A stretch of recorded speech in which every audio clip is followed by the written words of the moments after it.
You're welcome to Daily Bread. This is Joshua Jeremiah, your host. It's a great honor and a great privilege sharing God's word with you. We don't take it for granted.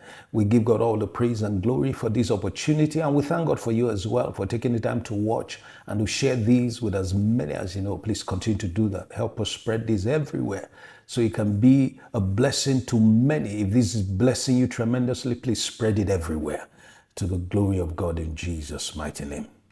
The result of David's desires.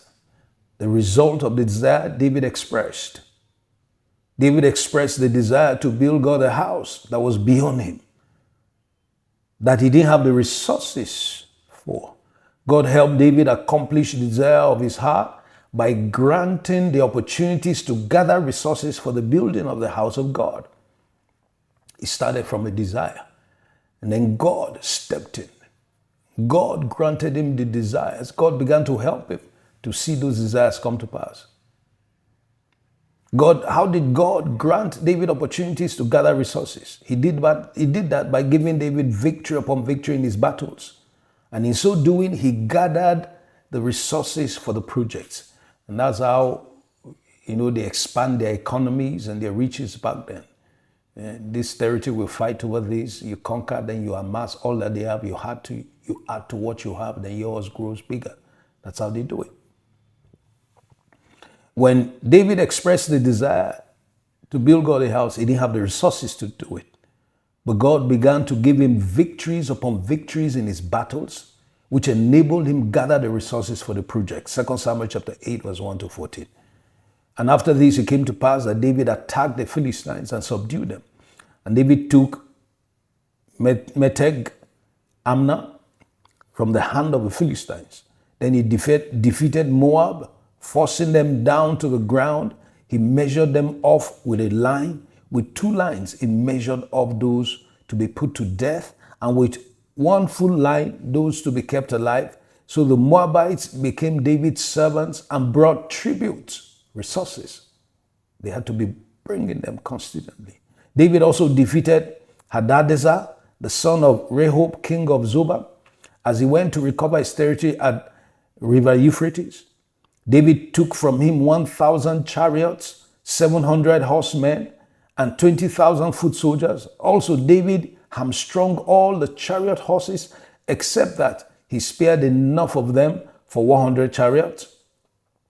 When the Syrians of Damascus came to help Hadadezer, king of Zobah, David killed 22,000 of the Syrians. Then David put garrisons in Syria of Damascus, and the Syrians became David's servants and brought tributes. So the Lord preserved David wherever he went. And David took the shields of gold that had belonged to the servants of Hadadezer and brought them to Jerusalem. In all this, he was gathering resources. Verse 8. Also from Betha and from Berotai, cities of Hadadezer, King David took a large amount of bronze. When Toi, king of Hamath, heard that David had defeated all the army of Hadadezer, then Toi sent Joram, his son, to King David to greet him and bless him, because he had fought against Hadadezer and defeated him, for Hadadezer had been at war with Toi. And Joram brought with him articles of silver, articles of gold, articles of bronze. King David also dedicated this to the Lord, along with the silver and gold that he had dedicated from all the nations which he had subdued. Can you see? All the resources he gathered, he dedicated to the Lord. For what? The building of the house. Verse 12, from Syria, from Moab, and from the people of Ammon, from the Philistines, from Amalek, and from the spoil of Hadadezer, the son of Rehob, king of Zobah. David made himself a name when he returned from killing 18,000 Syrians in the valley of Salt. He also put garrisons in Edom. Throughout all Edom, he put garrisons, and all the Edomites became David's servants.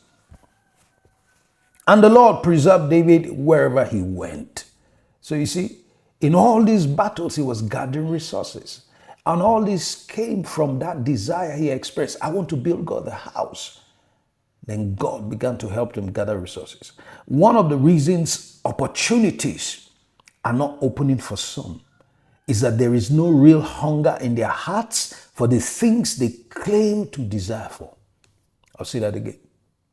One of the reasons opportunities are not opening for some is that there is no real hunger in their hearts for the things they claim to desire for.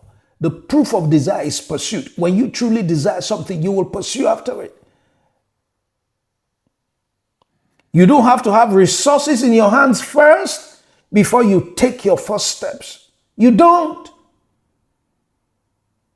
What you need is a vision, the desire, the dream. Desire it first. And the proof of desire is pursuit.